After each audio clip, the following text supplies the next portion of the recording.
Okay. So good afternoon, everyone. Thank you very much for tuning in. I'm Dr. James Broomall, an Associate Professor of History at Shepherd University, as well as the Director of the George Tyler Moore Center for the Study of the Civil War.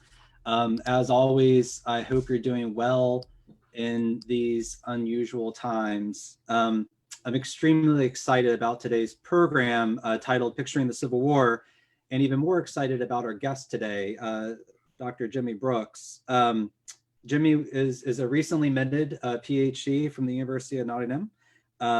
There, at least as an outside reader, was a friend of the center, Dr. David Silkenat, who we've had on campus before and who hopefully we'll be partnering with in the future. Jimmy's had a series of pretty prestigious fellowships, including most notably one at the Smithsonian Institute, where he worked under the direction of Eleanor Harvey, a respected figure in 19th century American art. And I've known Jimmy for a while here, but most recently I read an article, Images of Conflict, that was published in the Journal of American Studies that really, I think, was just profoundly eye-opening to me about how there are these very different depictions of the American Civil War and how visual culture can sort of inform our understanding of this conflict. Before we begin and get into all the fun stuff, my big caveat for the day. So we're going to be doing screen sharing, which is a relatively easy feature during a typical Facebook meeting. A typical Zoom meeting. But today we're going to be managing the comments on Facebook, and we're going to be screen sharing on Zoom, and we're going to be looking at hosts of images. And so because my day job is a historian, I'm not a tech person, we'll sort of see how this is going to go. So just you all bear with me. I'm going to try to look at the comments as well. I'm juggling a couple different balls here. So if I don't get to all the comments, of course, we look at them after the program, and I will try to monitor those as well as share images and see if I don't make too much of a fool of myself, which I'm used to doing. So, and we already have some of our familiar faces here. So welcome Robert and Mike and others. We have a fan of Winslow Homer. Heard of that guy, right? He's just a bit. One of his images right behind Jimmy there. So with that, let me get into the meat of it. And I think it's, we'll keep this conversational, obviously, and at different points, again, I'll be bringing up some images onto the screen here. But, and Jimmy and I both have a very vested interest in this. He's worked on it a lot longer than I have, but this is definitely what I'm going to be pursuing and currently pursuing for my next book project. And so I'm learning. I'm going to learn today just with the rest of you. And so with that, let's set a bit of the backdrop here. And I think it's useful, and we can talk about this, but I think it's useful to turn it over to you here, Jimmy. Can you give audiences some sense first of what we're talking about when we say history paintings? What were they like in the late 18th, early 19th centuries? What were some of the more prominent works that audiences encountered? And so kind of going into the Civil War era, what would people think of when they thought of a grand history painting? What did they value and what did they expect? Yeah, absolutely. That's a really good place to start, Jim. I think one of the first caveats to mention is this emphasis on history painting in the United States in that sort of early Republic era and into the mid-19th century is certainly not as prevalent as we see it in European countries. There's a huge tradition of sort of grand manner, these huge canvases depicting great battle scenes, important political events that are sort of saturated in sort of classical symbolism and things like that. And although that does filter across to the United States, and we see that arising either in the sort of pre-revolutionary period with works like Benjamin West's The Death of General Wolfe, sort of moving into the Revolutionary era and beyond with paintings like John Trumbull's Surrender to Cornwallis.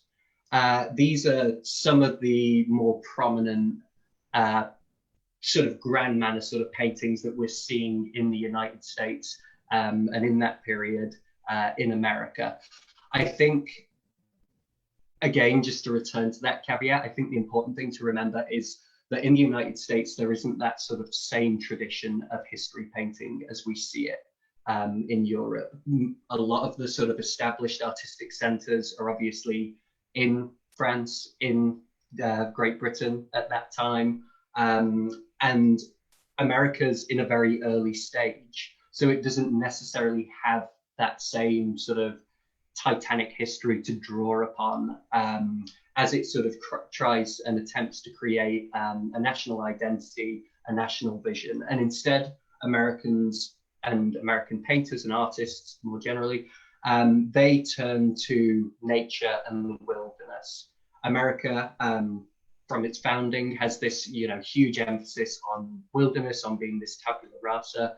And I find that there's a higher proportion of artists that are focusing on images that focus on the landscape, that try and draw meaning from the landscape.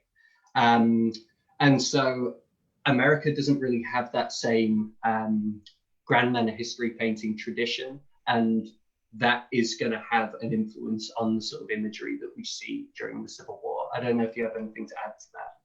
No, I mean, I think that's excellent. I think we've successfully done our first screen share here. So there's a very thing here at the George Tyler Moore Center. And one, I mean, that's incredibly powerfully put, Jimmy. Thank you. The first image that I put before you was Benjamin West's The Death of Wolfe, to which Jimmy referred, sort of sets the tone in many fundamental ways for what battlefields are supposed to be depicted as in art. He made not a huge leap necessarily, but a significant leap in that he costumed his historical actors in the proper attire of the period rather than looking back to antiquity. And then the image before you in the same sort of vein is The Death of Montgomery. Both are these heroic depictions of what we would call the good death, a subject that's, we've both talked about and Faust has immortalized in her work. And ever so quickly, one more, which is going to get us right up to the eve of the American Civil War, is Emmanuel Lutz's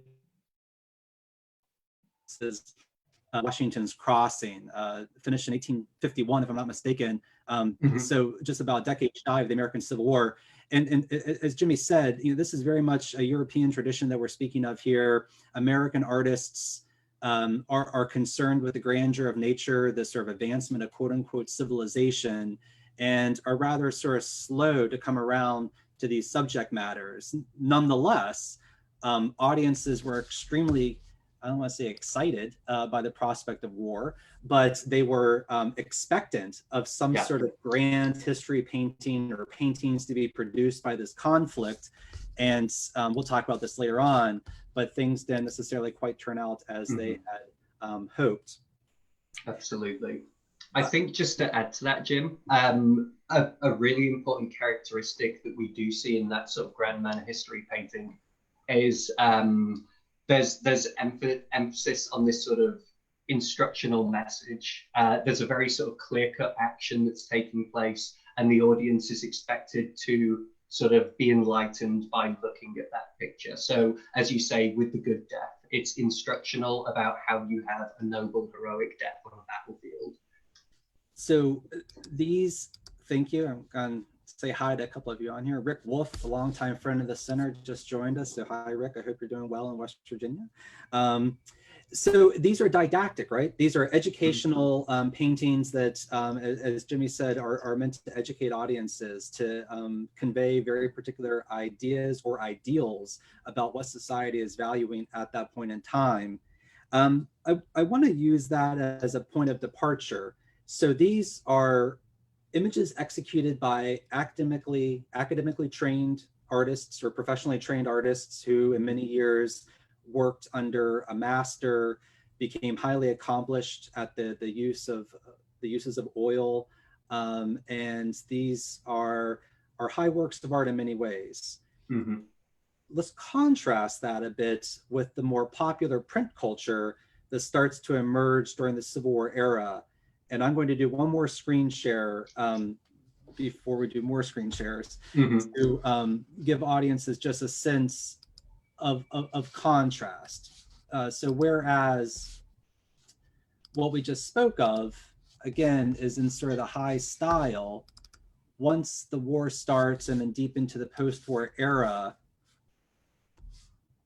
these types of images, Kurt's and Allison's extremely popular series, many of you have seen Courier and Ives. You may even have one in your house.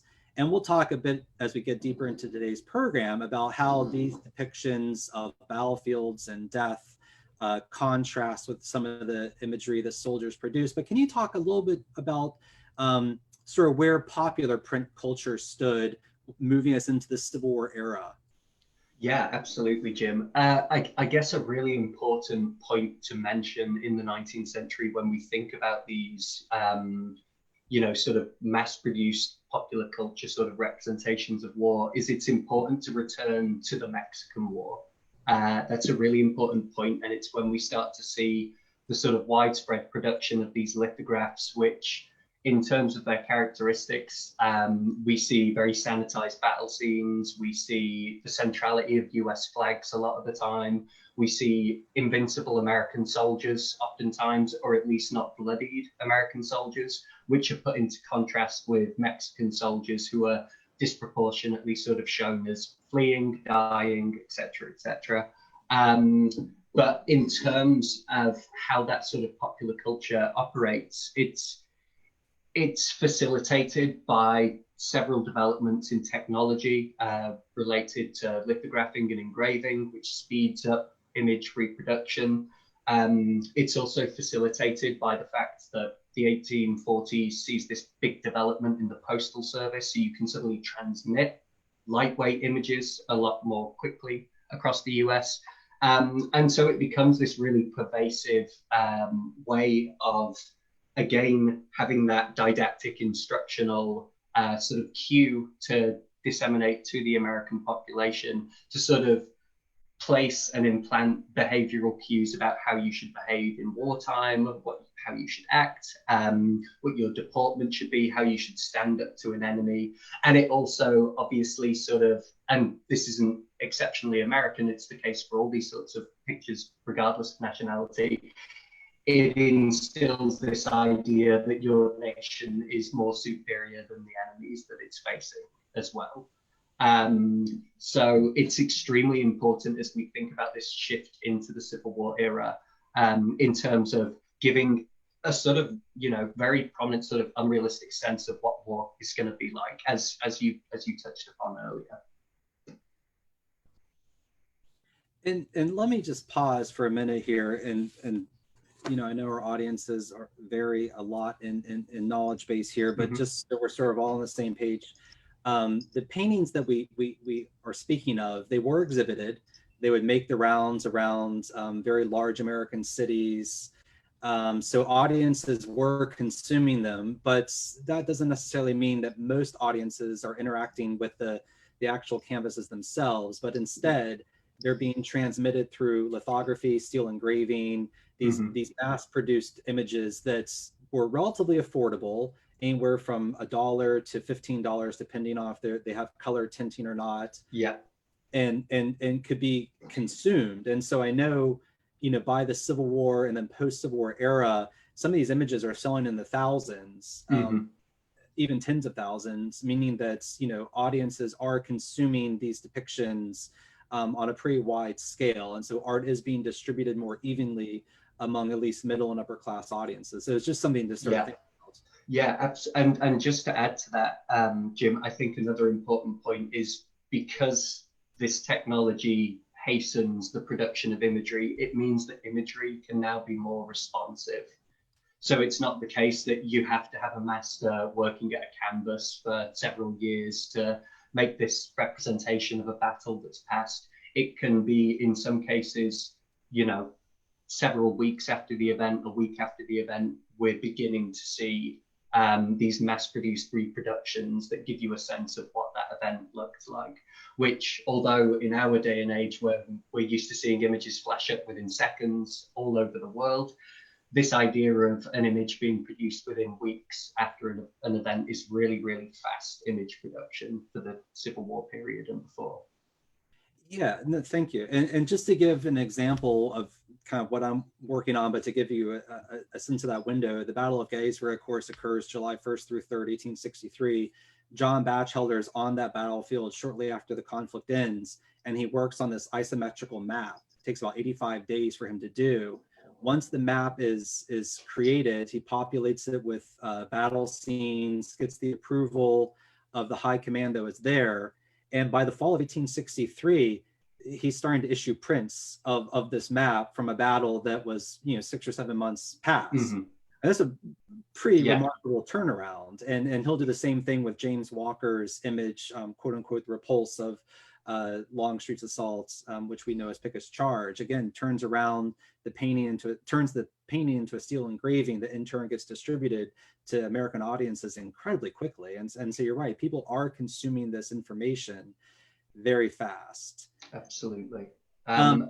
Sorry, just to add to that, I think, obviously you've sort of described these prints that Americans could purchase that were very accessible. They were a democratized form.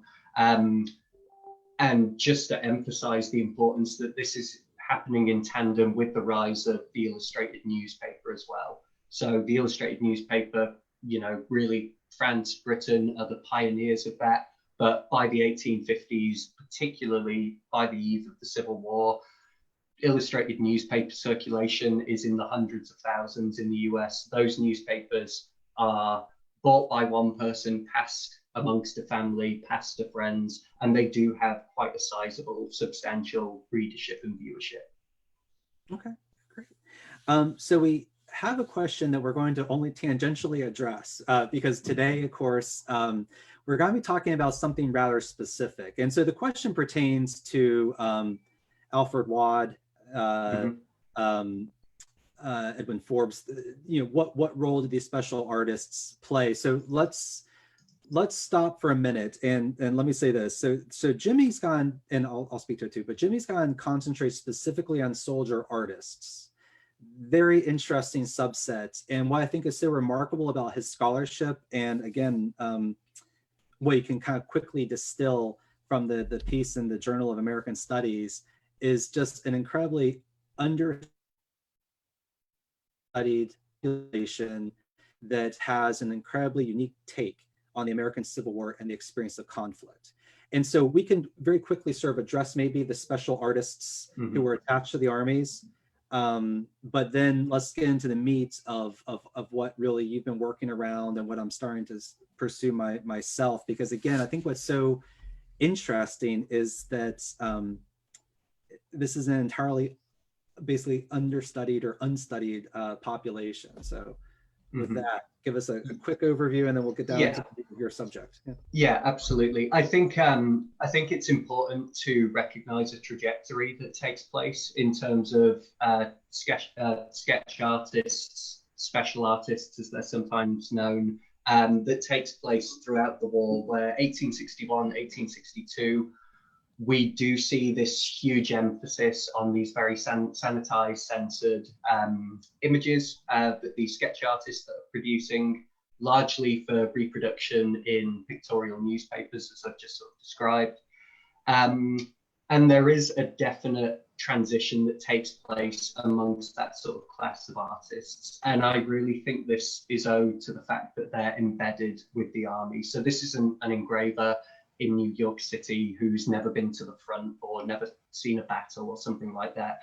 These are men who go down to follow armies, and obviously they'll have an editorial slant to follow, and they'll have an investment in depicting the war in a positive way.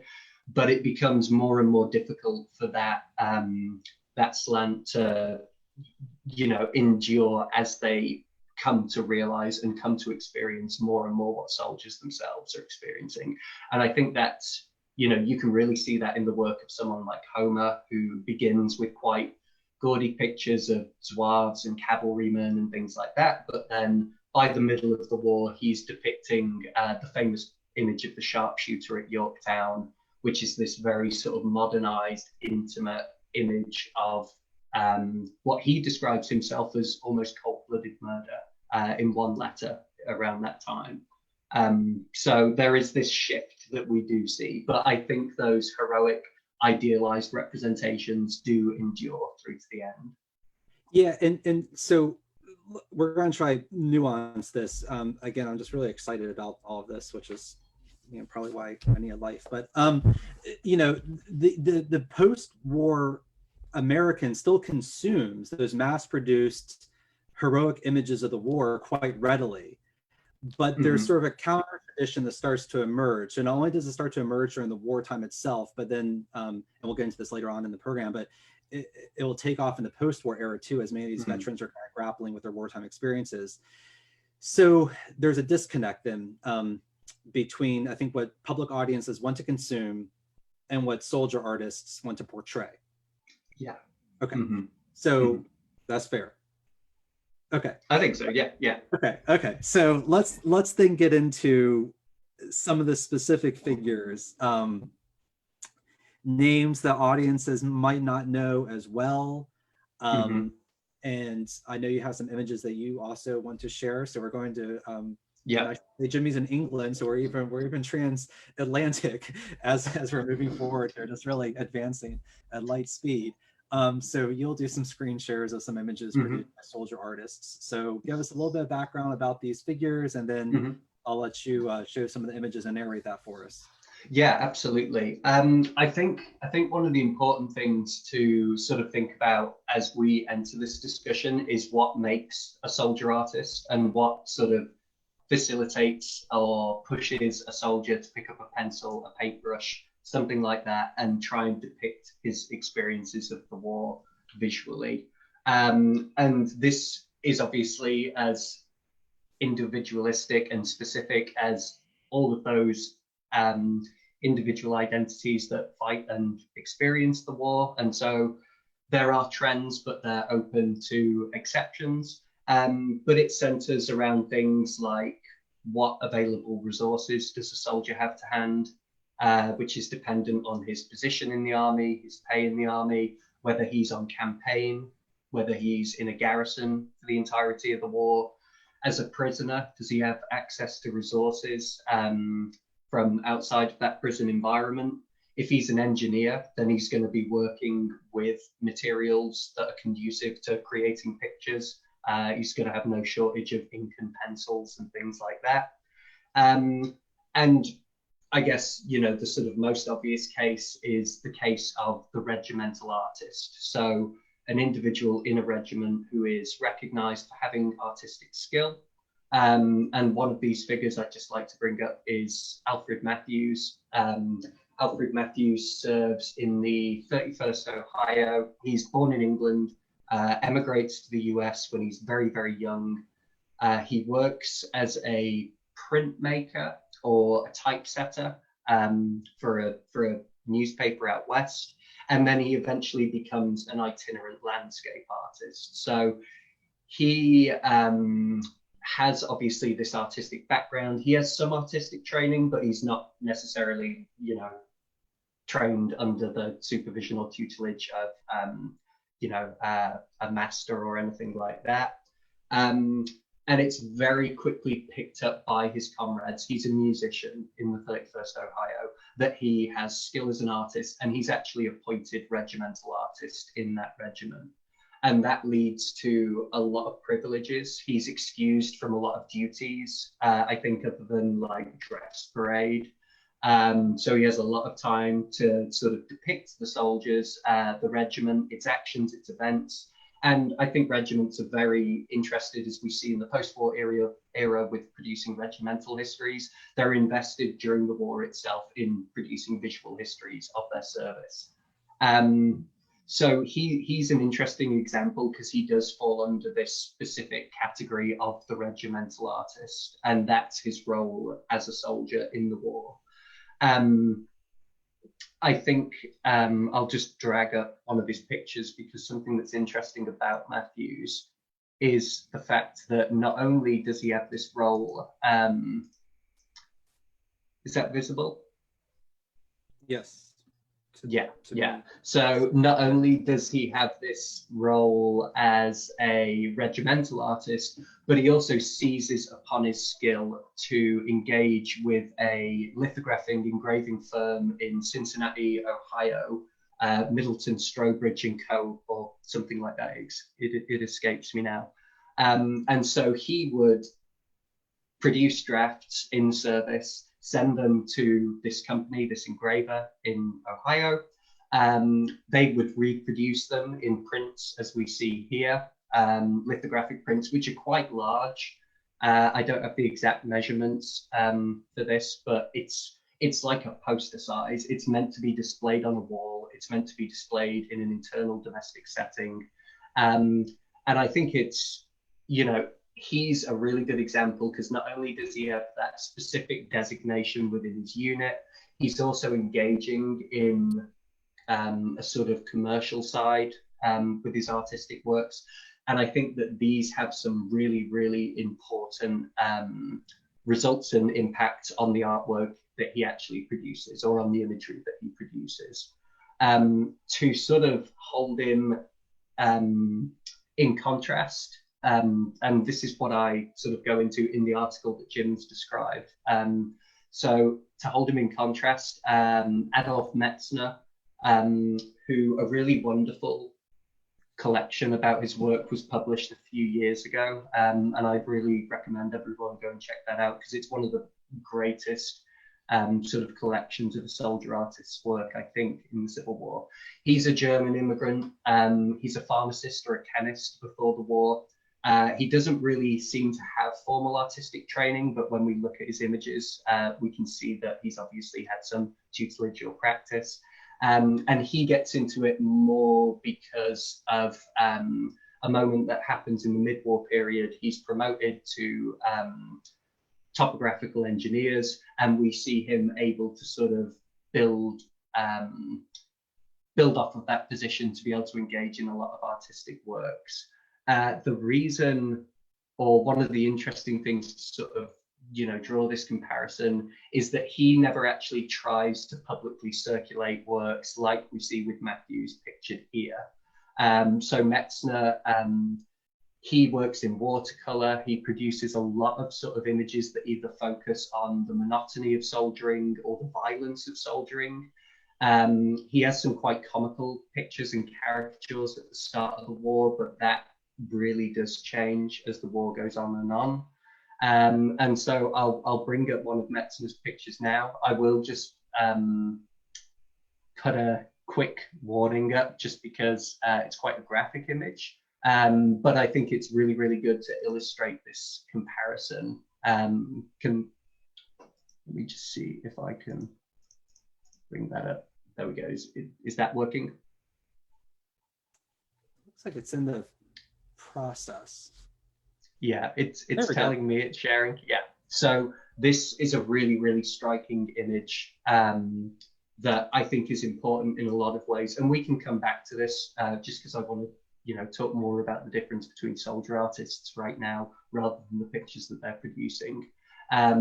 But Metzner never publicly exhibits his work. He doesn't try and engage in, you know, any sort of commercial intent with them. He works privately, it seems. It doesn't seem as though he sends images home to his family or anything like that. It's more of like diary writing. It's a very sort of cloistered method of producing art that Metzner engages in. And as you can see from an image like this, it allows him to engage with the taboos of the war in a much more sort of clear-cut and bluntly realistic sort of fashion. So those are two soldiers who are serving out west, who have slightly sort of different approaches, but it leads to extremely different bodies of work. And I think it sort of shows two of those, or 2 points on the spectrum of this category of soldier artists. We have the professionally trained, we have sort of amateurs that are interested in practicing. And then I think sort of towards the very other sort of side, we also see those who don't necessarily have any training, any sort of influence in their style or anything like that. And we can see this sort of more self-taught style coming from soldiers, which we see in things like doodles on letters, that we see in terms of like graffiti when it appears at different moments in the war on particular buildings and in prisons and things like that. And we often see a sort of matchstick style. And so I just want to bring up a quick example. Just bear with me whilst I do that. And some people may be aware of this one, but I think it's quite good for sort of demonstrating the point. So this is a image, if you can see it now, Jim. I guess it's coming. Yeah, I think it's coming. Yeah. Yeah. There we go. So this is an image by a Pennsylvanian soldier, Milton McJunkin. As we can see, or as we can infer, he hasn't had formal training. It seems quite sort of doodlish. And this is attached to a letter that he sends home in November 1863, I think. And even though it has that very simplistic style, and it's something we can talk about a bit more, I think these works are still really important to look at, because as we've sort of seen this shift in other Civil War studies, particularly with letter writing and things like that, if we think about Stephen Berry's work in sort of looking at low tongue representations of the war in text, I think that these are just as important, looking at these scribbles, doodles, and seeing how soldiers were trying to very bluntly represent their experiences in a visual way. So I guess those are just sort of three examples. I think you've worked more on sort of post-war professionals, so might be able to give a bit of a sense of that. But in terms of the wartime soldier artists, there is definitely a spectrum, and these guys fall at different points all along that spectrum. So thank you. Let's, I think, get us out of the screen share here and see if we have any audiences responding. Yeah, okay, good. I think this is just incredible. So let's unpack this. I think the first thing to emphasize, and you said it all incredibly well, and so I apologize if we're covering the ground one more time, but there's just so much to do. So, you know, I think it's important for us to realize that there's these multiple layers. It's not an either or scenario where all art was high end, all art was highbrow, all art was heroic. And on the other end, it was, I don't want to call it childlike because that's not at all fair, but a rather unprofessional depiction of soldiers. And instead we have these gradations, these different tensions, interpretive tensions. And why would we not? You know, this is a transformative moment in American culture, and men and women are struggling to represent what they're seeing. So on the one hand, they'll go back to very familiar cultural forms, like the imagery that we talked about, created by West and others, Trumbull. And that's going to gain certainly, or maintain some degree of popularity. Yet the Metzner image is almost incomprehensible. And I want our audience to really understand that. I mean, I think that between the two of us, and certainly our audience as well, we've probably been through a lot of letters, seen a lot of images. I mean, it's you know, like a post-apocalyptic scene, you know, just incredibly graphic, like a zombie-like figure trying to seem like lick, a disfigured body, a man with both of his limbs lobbed off seemingly by artillery. It's just an incredibly graphic portrayal. And I think it's interesting that it doesn't really get widespread distribution. It's an intimate form of representation as he's sort of struggling to understand his wartime experiences. Is that fair? Yeah, I think so, Jim. And I've had a million different interpretations of this image myself. I feel as though every time I look at it, I think of something else to say about it. It's a really, really good image in that sense. Let me just drag it back up again. Hopefully that should be there. I think it's important for a number of reasons. not only do you sort of rightly describe the fact that it is this horrible, very graphic scene, I think what's important is we don't really see in the popular realm anything like this until we get to, is it the 1880s with Ambrose Bierce's work, his story Chickamauga, where he describes wounds that are very much like the ones that we see pictured here. But obviously, there's no public appetite for that sort of representation of the war at that period. So it's interesting to think of a guy like Metzner exploring these taboos privately during the war itself. When go ahead. No, go ahead. I was just going to sort of finish that and just say when they wouldn't have been publicly accepted during that period. I think it's an interesting way to think about how he's managing that experience of conflict through them. And I think it's useful too, and you made a quick reference to this.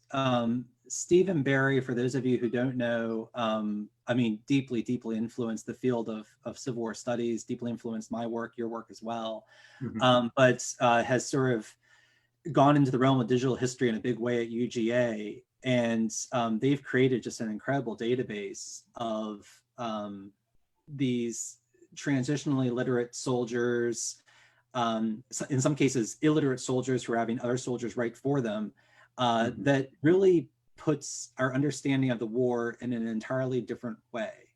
The typical middle and upper class sources that we as historians have relied upon for so long are often hewn to a very specific sort of cosmology, a very specific set of ideas. And so the not to return to it, but the good death, for instance, is represented very clearly in bereavement letters of mourning. Whereas when we deal with those letters from soldiers who are less versed in writing etiquette, less schooled, it's a much more unvarnished, and again, I'm kind of loath to use the word, but authentic portrayal of what they are feeling, experiencing. And I think much of 19th century culture and society is about kind of projections, what you're expected, how you're expected to behave, how you're going to conform to those social expectations. And that's reflected in the form and cadence and style of your letter writing, and in some cases the art. Whereas in these other depictions, often done by those who have less formal education, it's just an entirely different universe that you're grappling with, and one that I should say is probably much more representational, because the vast majority of Americans are not from the upper class ranks, certainly. And though a sizable percentage are from the middle class ranks, we still have to give voice to what in some cases, if you look at the rural South, for instance, is 70 or 80% of the white population. And so what frustrates us as scholars, though, is that these sources have been hard to come by in some instances, and are just simply not there in other cases. And so when we do get these glimpses, we're just incredibly excited by them, because rather than an anomaly or something kind of off the mark, they're probably much more representational than we think, but we only have an example or a handful of examples, whereas I could give you 200 examples of an artistic or a literary representation of the good death. Absolutely. So I think this is something to think about, in terms of the limitations of our sources, but how revelatory certain sources can be.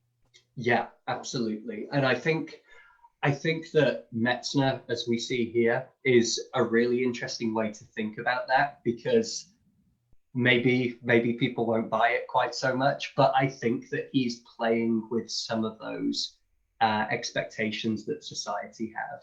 I feel as though, I don't know if we can draw up side by side the wolf image, the death of General Wolfe, or whether we can just bring it up very quickly. You're asking a lot. Pardon? You're asking a lot of us here. Yeah, that's quite a bit. But maybe we can flip to it in just a second. But I'll ask you to use your imagination a bit here. But there is a pyramidal composition here that we see in the death of General Wolfe. It's focused on an individual who is dying. He's being cradled by another soldier, which is what we see in the death of General Wolfe. And yet in this instance, it's mocking and rendering the good death absurd. It's showing the impossibility of a good death on a battlefield like Stones River, which was hugely costly to both sides. And so I think it's important to see with Metzner how he's able to actually sort of render some of those idealized expectations and reformulate them through his depictions of war. And I guess if I... Go to Wolf if you don't mind. Mm-hmm. Do you want me to do it or do you have it? Oh, no, I can get it. Yeah. Is that there? Mm-hmm. Yeah, perfect. So you can see that same sort of pyramidal shape that's formed in the center with Wolf at the base and the soldiers around him, making that sort of same pyramidal shape, which is meant to represent order and stability in traditional artworks. We see the figure sort of leaning over him. And whilst with this image of Wolf, we could potentially imagine, the uttering of last words or something like that. If we turn back to the Metzner picture, it's impossible because the soldiers had his jaw shut away. And so I think he's making a commentary on some of these ideas about the good death and about this idea of a noble military death, which was still very prevalent. You see the death of General Lyons, I think, has this same sort of tradition of depicting it as the death of General Wolfe, when his death is depicted in popular culture during the Civil War. So it is definitely very prevalent. And I feel as though Metzner is trying to sort of mock that or just show its complete uselessness in the real experience of a battle. Yeah, and I mean, I think that's exactly right. And I agree entirely with your very perceptive reading of the Metzner image. So at least you sold me, Jimmy, for what it's worth. A humble historian in the Panhandle of West Virginia. But no, I mean, I think you're exactly right. And I think, again, it's useful that they're using that central framing device because it would resonate with audiences. And again, I understand Metzner is not really creating art for audience, but it would resonate. Yet they're starting to play with that imagery and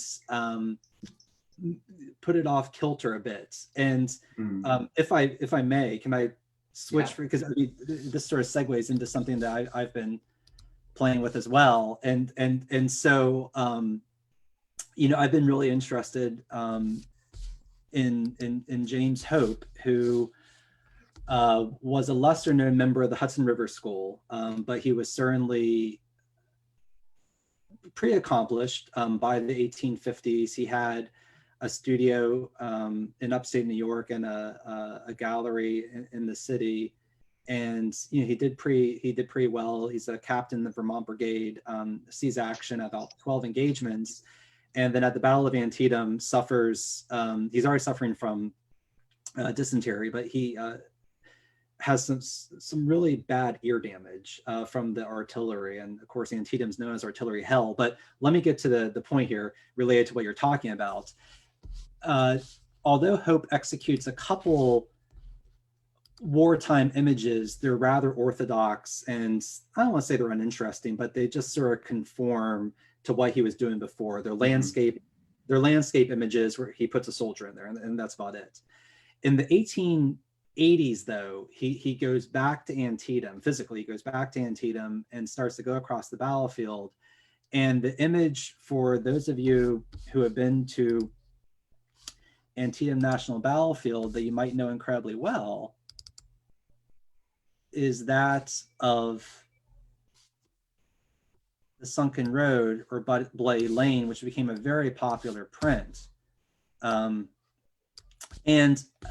what's intriguing to me is that the centerpiece of this image is in many ways, and if the viewers look down the middle of the image and put your eyesight right in the middle of the image, but in the sunken road, and then go slightly to your left, you can see this kneeling Confederate.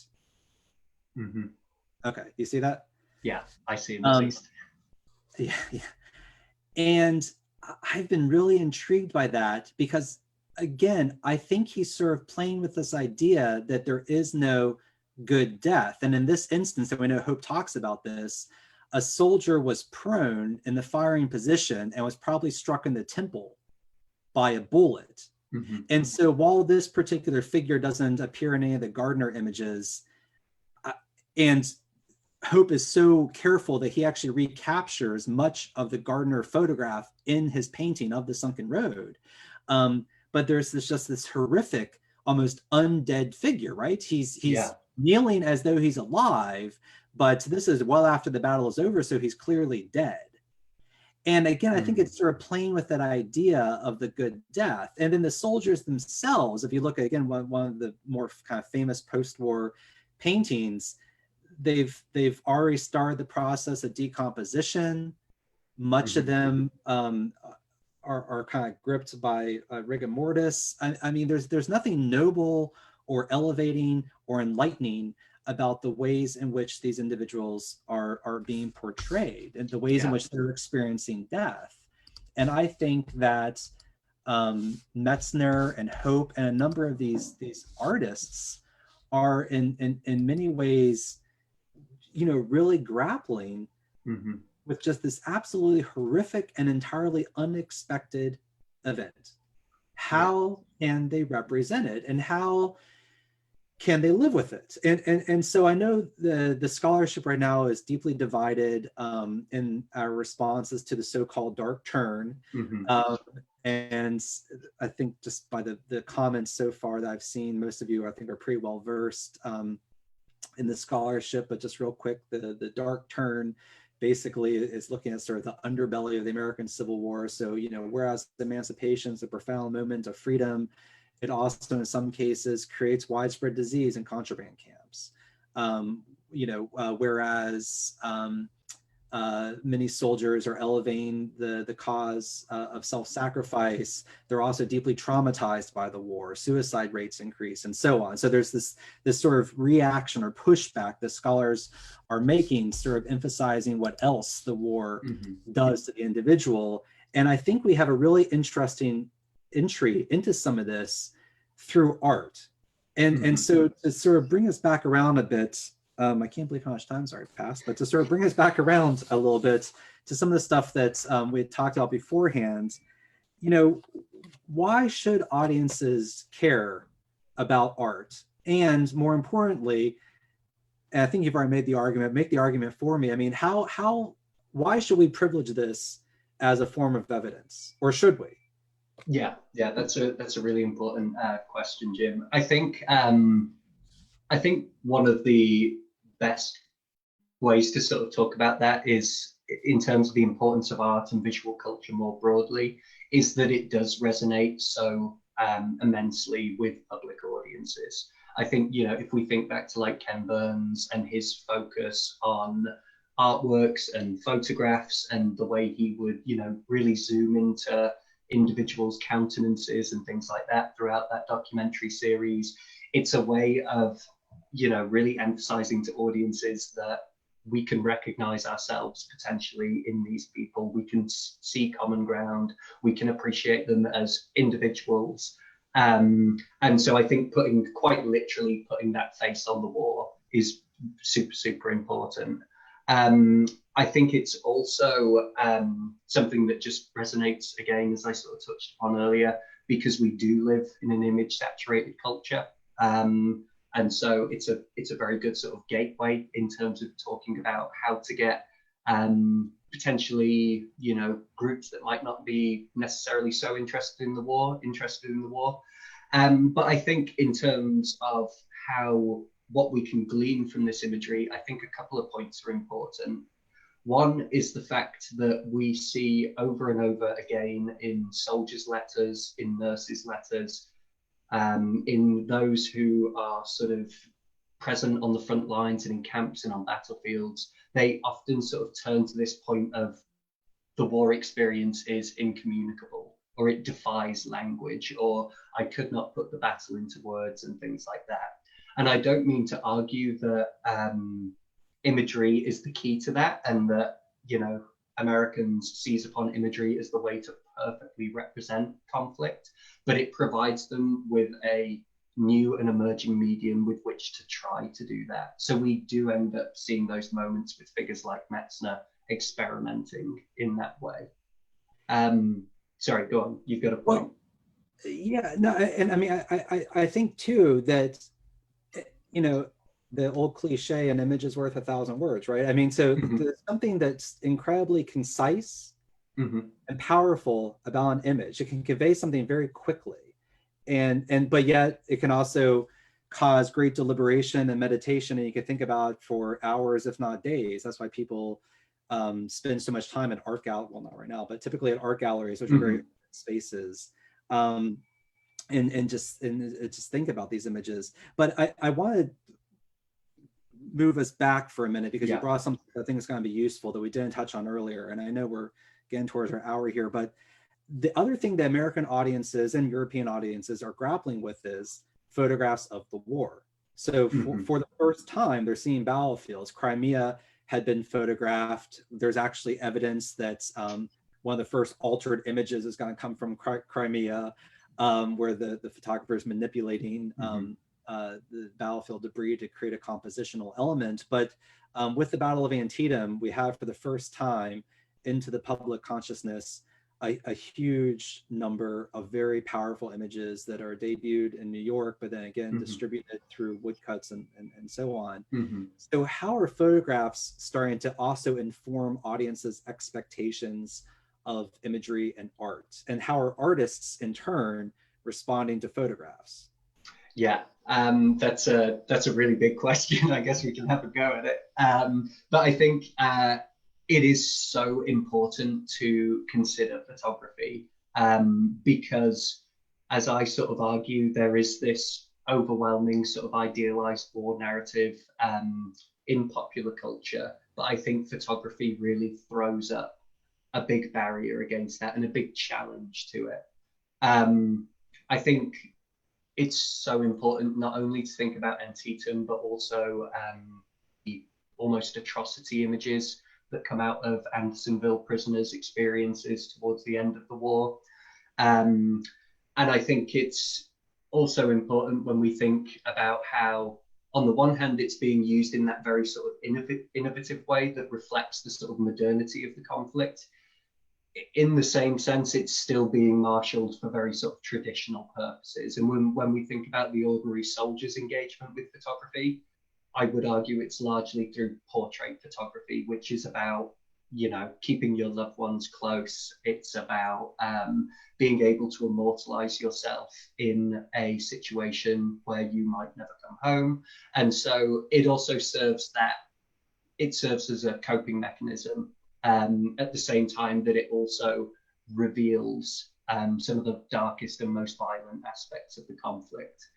I think, and this is you may disagree with me on this, I do think it's interesting to think about how many Americans were seeing those photographs during the war. And you've got a point.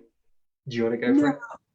No, keep going, Jimmy. Yeah. Okay, I'll just go for it. And I completely agree with the point about the remediation of photographs into woodcuts that end up going into Harper's Weekly. But I did prepare that image because I was thinking about this as I was sort of setting up. So let me just bring this up. These are the engraved representations that are drawn from Gardner's Images of the Dead from Antietam. Again, they're published in October, so a month following the battle. But what I think is really interesting about these images is that they've been really sanitized. And obviously it's not possible to get the same amount of detail that you would get in a photograph, but there are some important things to observe. A lot of these are they're almost like landscape representations that have been populated with bodies, as you sort of said about James Hope. And they're also rendered so minutely, so smallly. This is a double page spread, so they're still, you know, big enough to look at. But there's none of that detail that the New York Times reviewer goes into when he talks about people bringing magnifying glasses to the photographs of the dead. They're sort of rendered quite minute, and through that, a lot of the detail has been sort of extracted from them. And I don't think that's not to say that Americans weren't shocked by these images, that they didn't have a profound effect. But I think it's important to maybe rethink whether your average soldier in the field, although he was obviously seeing this for real in some circumstances, or your average civilian on the home front was seeing images of the dead like they were exhibited in Brady's Gallery in New York. Yeah, no, I think that's all exactly right. So I do agree. And the other thing I would say, which I'm not the first to say, I think it's Frayne Nudelman maybe makes this point. There's this tradition of post-mortem photography that actually extends back to the art world, paintings in the 18th century and earlier, in which it's not at all unusual if you're middle or upper class to either have the hair woven into jewelry of a deceased child or loved one, or to have prominently displayed within your household a photograph of a deceased child or a loved one. And when I say deceased, that's quite literal. They're photographed after death. So there's this intimacy and familiarity with death that is entirely unknown to us today. Death has been moved outside of the household entirely. We keep mementos and keepsakes, of course, of loved ones, and we have photographs of loved ones in life, and we cherish them. But I think it's an entirely different cosmology, an entirely different sort of mental universe. So on the one hand, I'm not as convinced that the Civil War dead photographs were quite as shocking, because people were, in a sense, used to seeing the dead. What is different are the numbers, and in some instances, the graphic nature. But importantly, if you look at one of the most iconic Civil War images, it's of course the quote unquote dead rebel sharpshooter at Devil's Den. That individual shows no marks of trauma or violence, and is actually posed, deliberately posed, as though he's sleeping. It's the iconic good death. And so, on the one hand, I have an entirely different perspective. I think they had an entirely different perspective. And on the other hand, I think you're right. They're simply not getting contact with the images like we would think. Today, you go to any bookstore and you can confront 100 Civil War images, 1,000 Civil War images in the history section. You're inundated with this stuff. Whereas in the Civil War era and the post-war era, they're just not grappling with them in the same way. And the most popular reproduced or created albums often aren't the battlefield dead. There are prominent landscapes, camp scenes, engineering feats. So, I think you're exactly right. So let me, that gives us a word up. So hi to David. Thank you for tuning in. And we have a question I think relates to what we're talking about. This is from our friend Mike up in Maine. And he says, how do those photographs impact the soldier art over time? Do they open the window to be more truthful to audiences at home? So we've sort of started touching on this. One of the things that I would just quickly say is that with all of that stuff just said, I still think that artists are forced to respond to the photographs, because Americans, even some small percentage, now know what a battlefield looks like in ways that they could never have known in the pre-photograph era, pre-photography era. And so to take the example of James Hope, we know for a fact that he incorporates elements of the famed Antietam imagery into his paintings. And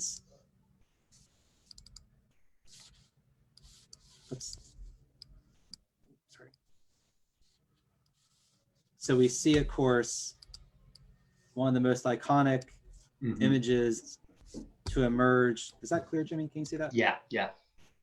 Look at that, side by side. We can see, sorry, this isn't funny, sorry.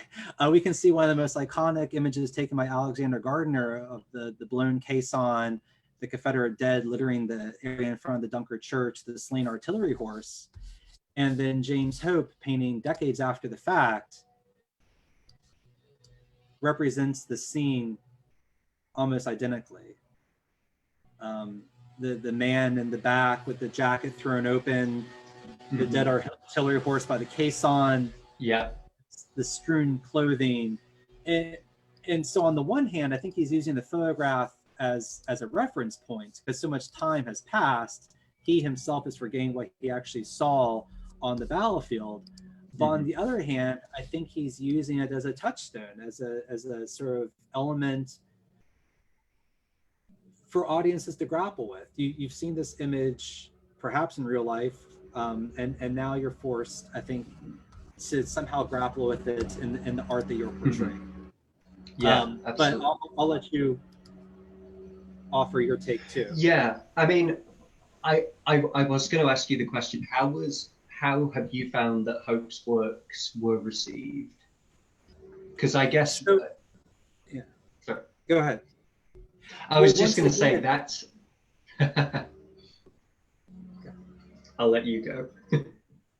Well, once again, once it goes into print form, it's actually pretty readily consumed. And the after the battle depiction of the sunken road, once it's in print form, is widely distributed and consumed pretty readily. But that said, once he passes away, his studio languishes. He dies at the end of the 19th century. The studio is shuttered by the 1920s, and it's all but forgotten. And one of the most remarkable things that's occurred to me since being at Shepherd, I had a friend who worked for the National Park Service who was on scene, I think in the 1960s, when they literally cracked open the doors of Hope's studio in Watkins Glen, which had been flooded after the battle was terribly destroyed. The rest of the other four murals, the grand views, were in wonderful condition, but it had been shuttered for decades. He had been forgotten. Wow.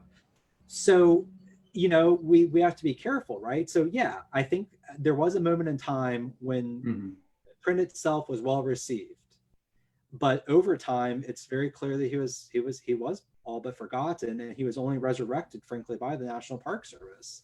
And so we do have to be careful in assessing the power of some of these representations, or maybe the legacy of some of these representations. They're all powerful, but maybe the legacy is a little more limited than sometimes we want to admit. I'm still kind of playing with this idea. I mean, like I said, this is sort of new territory for me, and I'm writing the chapters now, but that's a question that I've already gotten repeatedly, both for the Walker image of Gettysburg and then for the Hope image of Antietam. And I haven't found actually a lot of newspaper references, a lot of advertisements, some of the things that I would really expect when the Paines were on tour, that there would be a lot more sort of print media talking about them. So there are some limitations I think we have to be aware of. And I don't think in some cases the public appetite was there. I think despite everything we've said, despite this realism that they're forced to confront, there's still a lot of expectations that don't totally dissipate until the First World War of this heroic image of war. Only with the Great War do we see art fundamentally and forever changed, or around that era, the 19-teens and then certainly into the 1920s and beyond. Yeah, absolutely. And I think just sort of adding on to the point about this sort of influence that photography has on soldier artists in the post-war period, it's something I haven't come across, although it's so clear with the work you're doing with James Hope's paintings. But one thing that I found interesting is this sort of tendency, and I think you see it with Robert Knox Sneeden, and you see it with Alfred Bellard as well. They end up, I think both of them end up in soldier homes after the war, with very little money, not necessarily having support from loved ones or family. And Bellard's interesting because it's completely devoid of sort of photographic references, but he sort of toys with, on the one hand, quite sort of heroic war imagery. He has, like a self-portrait in his uniform. It's flanked by flags and all sorts of things. Sneeden more so, I feel as though his big multi-volume visual record of the war, which you can see on the Virginia Museum of History and Culture website. I'd really recommend checking it out. That's very much saturated in this positive experience of war. And so I think it's interesting to think about how these soldiers are also potentially trying to, depict their experiences of the conflict through a very sort of popular, heroic sort of lens, a reconciliationist lens as well, which is really key. There's less emphasis on pain and suffering, and it's just incredible to see these soldiers. And I think you've done this with your sort of literary analysis of soldiers' letters and diaries and memoirs. We can look at their experiences of the war and then see completely different positive representations of them in the post-war period. And that's, not only a psychological sort of coping mechanism, but it's also because, as you described, that appetite for darker, more realistic imagery just isn't there in that post-war period. Yeah, no, I agree. So we're well past an hour here. So what that suggests to me is maybe we should actually do another program together, because Jimmy prepared some material beforehand, as did I, and we got through a quarter of it. So basically, not mine, which is good. So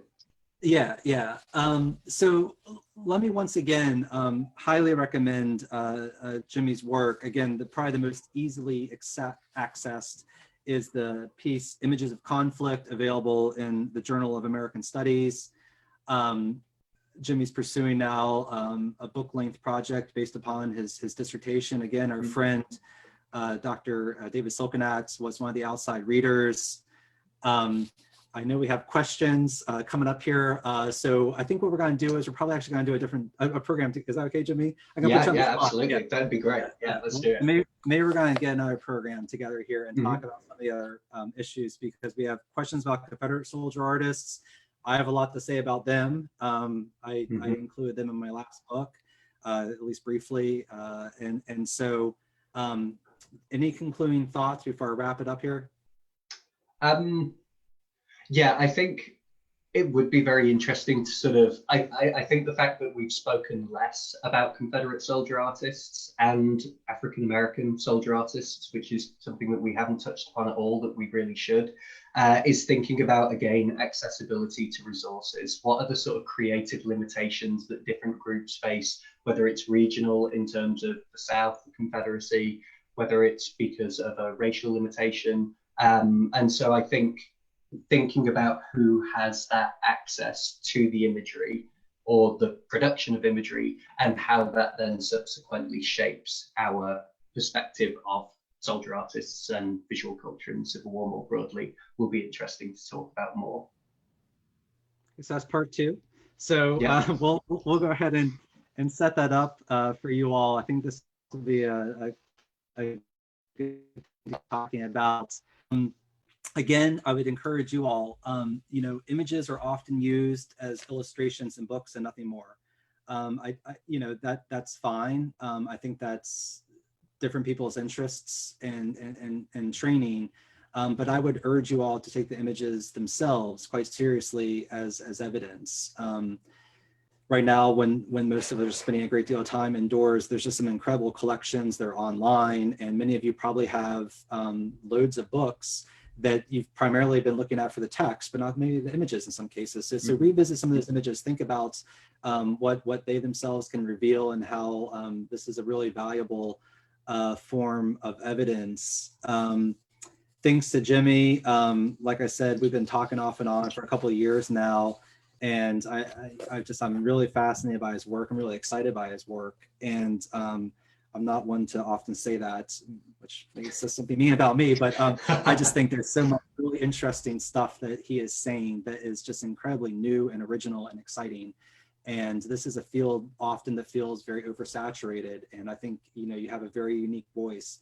And so we'll be excited to see what you do next. In the meantime, though, I do promise a follow-up discussion with Jimmy in the next couple of weeks here. We have a lot of topics to still get to and talk about. And thank you to you all. I'll try to go through some comments here, and maybe I won't answer them directly today, but I'll put them down and we'll address them together when we talk again. But as always, I hope everyone is staying safe and healthy. And I simply wish you to be well. And again, we just deeply value your time. We don't take any of this for granted. So thank you for tuning in. Again, Dr. James Broomall, an associate professor of history at Shepherd University. If you like what we're doing, which you probably already do, like us on Facebook if you haven't. George Tyler Moore Center for the Study of the Civil War. And we're also going to start uploading most of this video content to YouTube. So thank you all very much. Have a wonderful afternoon. And stay tuned. Jimmy and I will be talking again soon. Okay. Absolutely. So, thank you, everyone. And thank you, Jim.